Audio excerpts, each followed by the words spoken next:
அண்ணே, இதே press meet இதே போன்ற கேள்விகள் நீங்க எல்லாத்துக்கிட்டே கேட்பீங்க நான் நம்புறேன். நான் நம்மளது மட்டும்தான் ஹிஸ்டரி, ஜியாகிரபி, சோசியாலஜி எல்லாம் தாண்டி போயிட்டு இருக்கோம். ஆனா 26 ஜனவரி 1950 1 ஜூலை 1987 வரைக்கும் நீங்க சொன்னது இருந்துச்சு. மாத்தினது யாரு? காங்கிரஸ். அப்ப ஏன் காங்கிரஸ்க்கு எதிராக அந்த குற்றச்சாட்டு நீங்க வைக்கல? இதே நான் கேள்விக்கு நான் வைக்கிறேன்.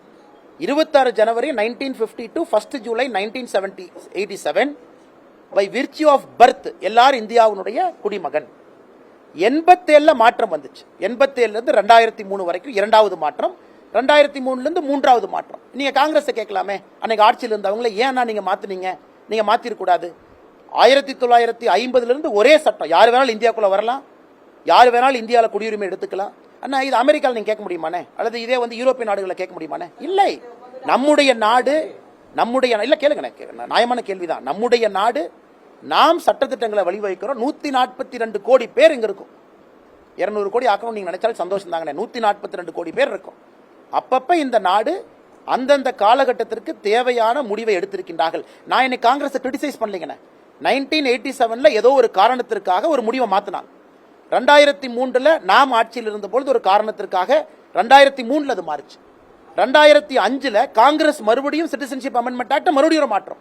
இன்னைக்கு 2019 நாம மாத்தி இருக்கோம். இது எல்லாமே அந்தந்த காலகட்டத்தில் எடுக்கப்பட்ட முடிவு. அதனால் நான் நண்பரிடம் சொல்லுகின்ற ஒரே ஒரு பதில், யாருக்கும் எதிரானது இந்த சட்டம் கிடையாது. இது மத்திய அரசினுடைய முழு அதிகாரத்தில் இருக்கக்கூடிய சட்டம். இன்னைக்கு ஸ்டாலின் ஐயா சொல்றாங்க, நான் எப்படி நிறுத்துவார்? அவரு நிறுத்துறதுக்கு என்ன அதிகாரம் இருக்கு? நான் தமிழ்நாட்டுக்குள்ள விட மாட்டேன், இதை காத்து தமிழ்நாட்டுக்குள்ள விட மாட்டேன், இந்த காத்து டெல்லிக்கு போயிருச்சுன்னு சொல்ற மாதிரி இருக்கு. அதனால் ஒரு விஷயத்தை புரிந்து கொள்ள வேண்டும், இது பட்டிக்குள்ள அகதிகளாக பட்டிக்குள்ள அடைஞ்சு கிடக்கிறாங்க.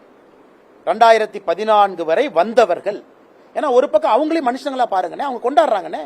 நேத்தெல்லாம் பார்த்து வெடி வச்சு ஸ்வீட் கொடுத்து அவங்களும் கொண்டாடுறாங்க. அவங்களும் மனிதர்கள் தானே. அவங்க என்ன தவறு பண்ணாங்க? பார்ட்டிஷன் நடக்கும் பொழுது பாகிஸ்தான் நம்பி அங்க இருந்தாங்க, இந்துக்கள் இருந்தாங்க.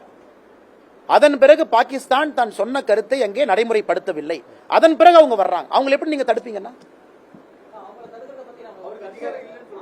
யாருக்குன்னு எந்த அதிகாரம் கிடையாது அண்ணே. முதலமைச்சர் கொஞ்சம் ஹிஸ்டரி புத்தகத்தை நல்லா படிக்கணும். ஸ்கூலுக்கு போயிருக்காரான்னு தெரியல. முதலமைச்சர் அவர்கள் ஸ்கூலுக்கு போயிருக்கும் பொழுது இந்த சிவிக் சயின்ஸ் ஒரு புக் சாப்டர் இருக்கும் ஹிஸ்டரியில. அந்த சிவிக் சயின்ஸ் பாத்தீங்கன்னா union list, state list, concurrent list இருக்கும். அந்த மூன்றையும் படித்துத்தான் அரசியல் பிரமாணம் எடுத்து இன்னைக்கு முதலமைச்சராக இருக்கிறாங்க. அவருக்கு என்ன அதிகாரம்? மத்திய அரசுக்கு என்ன அதிகாரம்? மத்திய அரசுக்கும் மாநில அரசுக்கும் இணைந்த என்ன அதிகாரம்? இதை தெரியாம ஒரு முதலமைச்சர் நீங்க அப்போஸ் பண்ணுங்க, நோ ப்ராப்ளம். ஒரு முதலமைச்சரா அதை நான் எதிர்க்கிறேன், அரசியல் எதிர்க்கிறேன், பரவாயில்ல, அது ஒரு கருத்து. தமிழ்நாட்டுக்குள்ள விட மாட்டேன் சொல்வதற்கு முதலமைச்சருக்கு அதிகாரம் கிடையாது. அப்படி என்றால் அவர் எடுத்த சத்திய பிரமாணத்துக்கு எதிராக அவர் போறார். இதை நான் எதிர்க்கிறேன், ஓகே, அரசியல எதிருங்க, தப்பு கிடையாது. உங்களுக்கு ஒரு கொள்கை, எங்களுக்கு ஒரு கொள்கை. அப்படின்னா முதலமைச்சருக்கு எந்த அளவுக்கு இந்திய அரசியல் சட்டம் தெரிந்திருக்கிறது அப்படிங்கறதே எனக்கு கேள்விக்குறியா இருக்கு.